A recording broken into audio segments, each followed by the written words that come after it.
Ukraine युद्ध के मोर्चे पर दुनिया की सबसे धमाकेदार हलचल और इसका केंद्र है व्हाइट हाउस से आया वो प्रस्ताव जिसने एक साथ मॉस्को, कीव और पूरे यूरोप को झकझोर दिया है।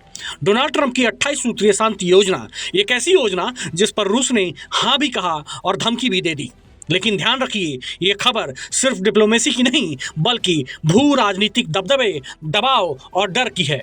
अमेरिकी राष्ट्रपति डोनाल्ड ट्रंप ने यूक्रेन युद्ध रोकने के लिए एक 28 पॉइंट का पीस प्लान पेश किया। एक ऐसा प्लान जो पहली नजर में सॉल्यूशन लगता है, लेकिन असल में ये दुनिया की सबसे कठिन शर्तों वाला जियोपॉलिटिकल अल्टीमेटम है। मामला तब और भारी हो गया जब रूस के राष्ट्रपति पुतिन ने इस योजना को सीमित रूप से स्वीकार कर लिया, लेकिन साथ ही साफ कह दिया, अगर यूक्रेन माना नहीं तो हम और जमीन ले लेंगे, यानी हाँ भी और हथियार ताने तैयार भी। रूस ने ट्रंप के प्लान को अंतिम शांति समझौते का बेस बताया, लेकिन इसके साथ जो शर्तें रखी वो यूक्रेन के लिए लगभग नामुमकिन है।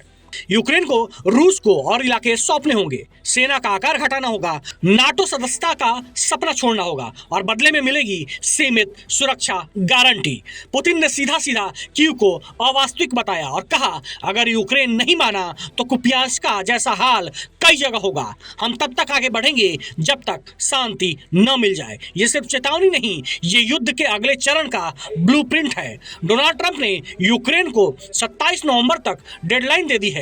उनका संदेश बेहद सीधा है, या तो प्लान को मान लो या फिर अमेरिका से हथियार और इंटेल सपोर्ट भूल जाओ। ये वही सपोर्ट है जिसने पिछले 4 साल यूक्रेन को टिकाए रखा।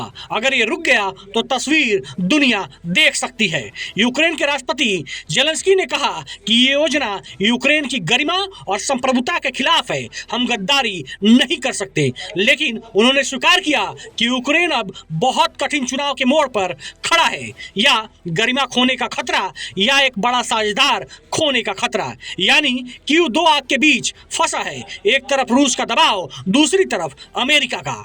यूरोपीय साझेदारों ने भी ट्रंप के इस प्लान को खारिज कर दिया है, लेकिन असली सवाल यह है कि क्या यूरोप के पास इतना सैन्य और आर्थिक दम है कि वो यूक्रेन को अकेले सहारा दे सके? उत्तर कठिन है, शायद नहीं। रूस की सीमित सहमति, ट्रंप की कड़ी डेडलाइन और यूक्रेन की टूटी ढाल, इन सब के बीच अब दुनिया देख रही है कि क्या ये शांति की शुरुआत है या बड़े भू राजनीतिक विभाजन का पहला कदम।